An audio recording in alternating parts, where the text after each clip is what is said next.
ආයුබෝවන් සමුපකාර අධ්‍යාපනයේ සඳහා වන ශ්‍රී ලංකාවේ ප්‍රථම YouTube නාලිකාව වන කෝප් එඩියු TV වෙත ඔබ ඉතා සාදරයෙන් පිළිගන්නවා. මම මේනක හර්ෂාන් දසනායක. අනියම් සේවකයෙකුට තම අයිතියක් ලෙස නැවත සේවය ඉල්ලා සිටිය හැකිද? අද මං කතා කරන්නේ ඒ සම්බන්ධවයි. සමුපකාර සමිතියක අනියම් සේවකයෙකු ලෙස සැලකෙන්නේ සමුපකාර සංවර්ධන කොමසාරිස්වරයා විසින් සමුපකාර සමිතියකට අනුමත කරනු ලැබූ පිරිස් බල තක්සේරුවේ සඳහන්ව ඇති යම් තනතුරක් පුරප්පාඩු වීම හේතුවෙන් එම සමිතියේ කාර්යක්ෂමව ක්‍රියාකාරීත්වය අඩපණ වන්නේ නම් ඒ වලකාලනු පිණිස කිසියම් නිශ්චිත කාල සීමාවකට එනම් පුරප්පාඩුව සඳහා ස්ථීර පදනමින් සේවකයෙකු බඳවා ගන්නා තුරු తాවකාලිකව පත්කර ගන්නා සේවකයයි. සමුපකාර සමිතියක අනියම් පදනම මත පත්කරන ලද සේවකයන් සම්බන්ධව මා විසින් කරන ලද වීඩියෝ තුලින් ඒ පිළිබඳ වැඩි විස්තර ඔබට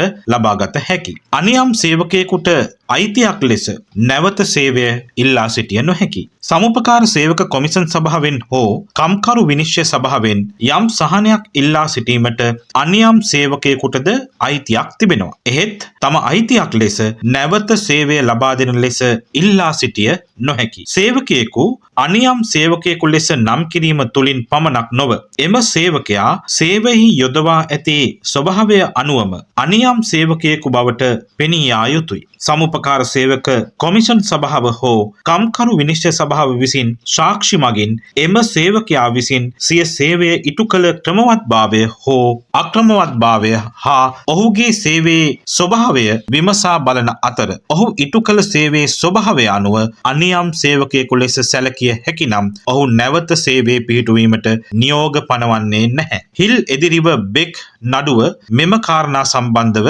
අදාළ කරගත හැකි. ඒ වගේම වතු අධිකාරී පුස්සැල්ල වතුයාය පරකාදුව එදිරිව ශ්‍රී ලංකා නිදහස් සේවක සංගමය යන නඩු තීන්දුවද මේ සම්බන්ධව අදාළ කරගත හැකි. එමෙන්ම මෙරිල් ජේ ප්‍රනාන්දු සහ සමාගම එදිරිව ඩේමන් සිඤ්ඤෝ නඩුවේදී තීරණය වූයේ අනියම් සේවකයෙකුට නැවත සේවය ලබා ගැනීමට හෝ ඒ වෙනුවට වන්දි මුදලක් ලබා ගැනීමට හැකියාවක් නොමැත යන්නයි. මේ සම්බන්ධව ඔබට යම් ගැටලුවක් ඇත්නම් ඒ සම්බන්ධව මා සමග කතා කරන්න, සාකච්ඡා කරන්න.